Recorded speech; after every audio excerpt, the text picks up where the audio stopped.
And when you go to medical school, even today, the first lesson that you are taught is anatomy.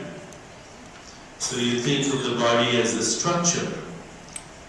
And in fact, the body, the physical body, not only ours, but the body of any organism, or for that matter, anything in nature, is not really a structure, but a process. Our physical bodies are processes. They are constantly in dynamic exchange with everything else that's happening around us. Not just biological, physiological processes such as eating and breathing and digestion and metabolism and elimination and how we experience the world through our five senses. This is all influencing what's happening in our body, but there's many other things that influence what happens in our body. Our thoughts, our feelings, our emotions, our memories, imagination, our insights, our intuition, everything that we experience mentally has not only a neurological representation in the brain. You cannot have a mental experience without having a neurological representation in the brain. But because the brain and because other aspects of our life influence what happens in the body, every internal experience that we have has biological effects, has physiological effects. Every mental experience that we have has physiological effects. And of course, mental experience occurs in context. So our personal relationships, our social interactions, our environment, these are all parts of what we call experience. To understand the human body and how dynamic it is to really know that it's more than a physical structure. It's a process in a deeper field that I'm now calling consciousness at the moment. We'll explain what that means. What is this nothingness from where we all come? Is it just an emptiness, or just a void, or could it be the womb of creation? Is it possible that nature goes to exactly the same place to create a galaxy of stars, or a cluster of nebulas, or a rainforest, a human body, or a thought? What is the nature of the background, the source, from where everything comes? Again, the Sufi poet Rumi says, we come spinning out of nothingness, scattering stars like dust. Just look at these words, spinning out of nothingness. This is within your power.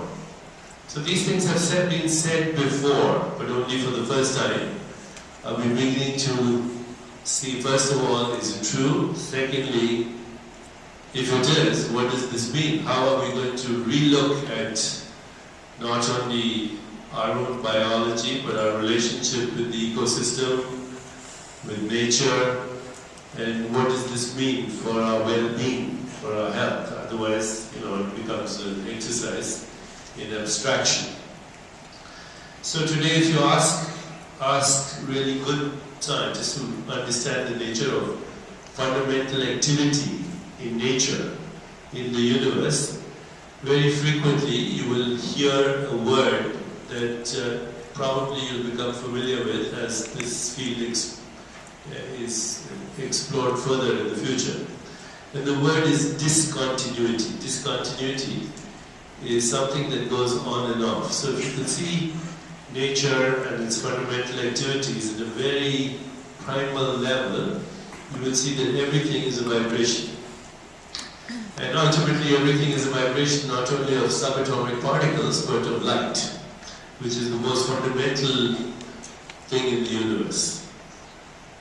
So if you could see everything as it really is, you'd see that everything is going on and off at the speed of light, which is 186,000 miles per second, or 300,000 kilometers per second. But our perception is misleading. We see things as solid. We see things as a continuity. That the discontinuity is a field of possibility, it's a field of potential. It's the immeasurable potential of all that was, all that is, and all that will be. The second attribute of the discontinuity that almost all scientists agree on is that it's a field of what they call non-local correlation. Non-local means outside of space-time, and correlation where everything is correlated with everything else. Instantly. Correlated, synchronized, in harmony, whatever word. But it's responsible for the simultaneity that is expressed by every biological organism. Discontinuity is the space between our thoughts. Thoughts are photons, they're basically electromagnetic impulses and synaptic networks. So between those is you, who's having the thought. And this you, being in the discontinuity, is a field of possibilities, is a field of knowingness and correlations, correlating everything that's happening in your body right now. It's a field of uncertainty. It's comfortable with uncertainty because out of the uncertainty is creativity and it's the power of intention. That's pretty big. If that's true, then I think you better know yourself, because it's a field of infinite potential and creativity and powerful intentions. Certain people, no matter what the situation is, they look at the situation in terms of opportunities. These are happy people. There are other people who look at the same situation and see a problem. And the unhappy people.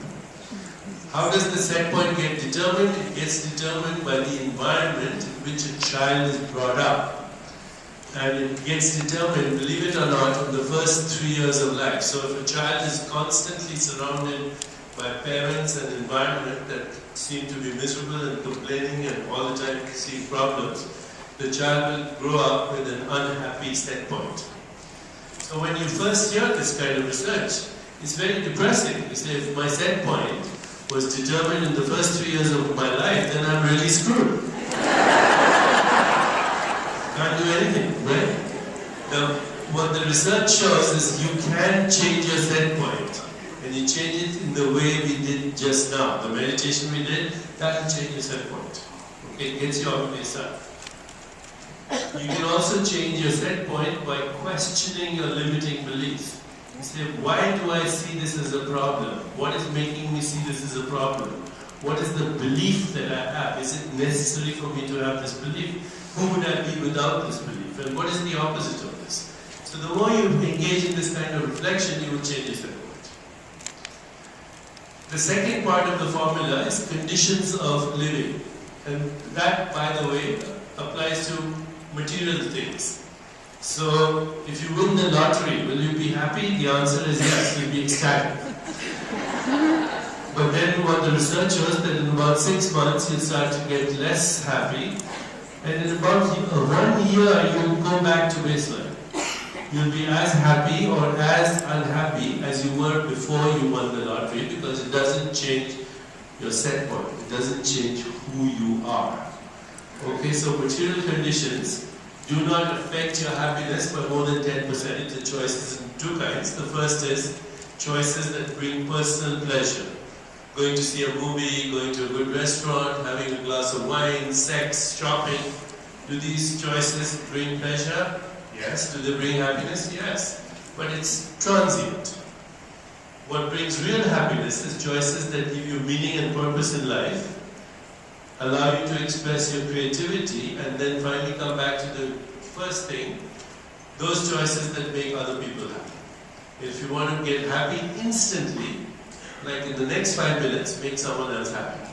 And you do that by giving them 3 things: attention, listening, affection, caring, and appreciation, noticing something good about them. That's the happiness formula.